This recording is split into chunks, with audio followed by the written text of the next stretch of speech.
I'm here with Dmytro Basmat from the Kiev Independent, and I want to get back to what our allies are doing with Ukraine. And I don't think we can do an episode without talking about President Trump. Uh, he was reelected. The show is called Opinionated, so I can very confidently say, unfortunately, he was reelected. And we all saw the performance in the Oval Office with President Zelensky and President Trump and Vice President Vance. Your reaction to it? It was unfortunate. Mhm. There's no doubt it hurt Ukraine and hurt President Zelensky. Now, people were asking me immediately after that, is this going to ruin relationships with the United States? And I was giving them the same answer as I will now. No, because Donald Trump is very transactional. He's a showman. And, frankly, Volodymyr Zelensky is also a showman. And if anything, that really reminded people that Ukraine exists, that the war in Ukraine is ongoing. And it was a gentle reminder that we need to pay attention to these sorts of things. Mm-hmm. I mean, the one thing that I'm scared of, because I talk in my monologue today about people saying like, $5 billion, $6 billion and stuff. Like now that some people who may be on the side of we shouldn't be there, they're going to see this guy treat Zelensky this way and flex and be so rude to him like that. So I think this is going to filter in a little bit into our country, but do you think that that's the case? Well, the base in the U.S. is the base. Donald Trump said himself he could stand on Fifth Avenue in New York and kill somebody, and that wouldn't change anybody's opinion, which is a wild statement, but it shows you the divisions that exist in U.S. society. Now, I'm not sure that the rest of the world sees it that way. I think that clearly European allies after that incident reaffirmed their support for Ukraine. Canada reaffirmed their support. Pretty much all the Western allies reaffirmed their support for Ukraine, with a few exceptions. Viktor Orban in Hungary, in Slovakia, for example. But nonetheless, people really coalesced around President Zelensky after that ordeal.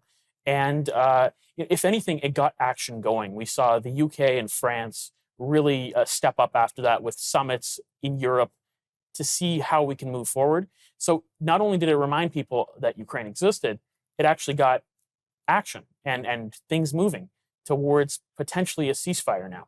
Yeah. Well, there was something in the news about them reaching like a potential one, right? So on the right track? On the right track, but very skeptical. Okay. Vladimir Putin has broken ceasefires in the past.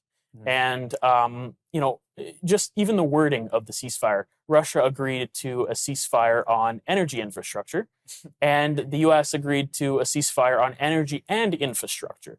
So it's clear that Vladimir Putin and Russia is playing games and is really drawing out the process here.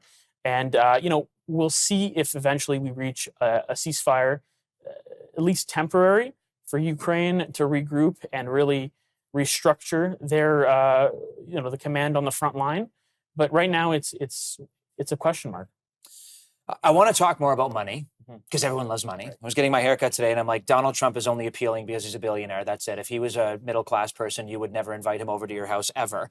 I want to talk about what the allies have given Ukraine. So the number that the States has given is probably far more exceeding than what our country has given that country. Right. Yes, it is. And the number is around what? The United States. So Donald Trump says it's about $350 billion. It's about half of that. Okay. So it's nowhere close to that much. It's about $170 billion, which, to be fair, is a huge amount of money. But it is, and it's going towards protecting sovereignty. Just like I was saying earlier, Europeans are also stepping up with this, with over $100 billion pledged towards Ukraine. Countries around the world, Canada's at 19.5. Ukrainian Canadians are always going to tell you that we should be doing more, and we should. But nonetheless, per capita GDP, Canada's about in the middle of that. So, there's room for growth for Canada to deliver more and be more of a leader in terms of supporting Ukraine. That's what I've seen. I've seen a huge affirmation of the European Union. I've even, the Prime Minister of Italy sort of changed her tune a little bit. I have somebody that lives in Italy, by the way, very close to me, my brother. So he gives me the scoop, right? So you read stuff on the news and I'm like, hey, is this what Italy's saying? But I mean, I guess when it comes to the dollars, the one thing people leave out is this is keeping the lights on in Parliament. It's keeping their government running. Right. Well, I will say it's not just bullets, bombs, and explosions. This is keeping the lights on in Parliament and their government functioning. Okay, absolutely. And I think I touched base on that in the last segment. Is that it's not just military aid and humanitarian aid. If there is no financial aid to Ukraine, it goes belly up. The economy collapses more than it already has, and there's no opportunity for investment in Ukraine from other countries. I got to cut to a commercial. But when we come back, we're going to finish the discussion on Ukraine, okay?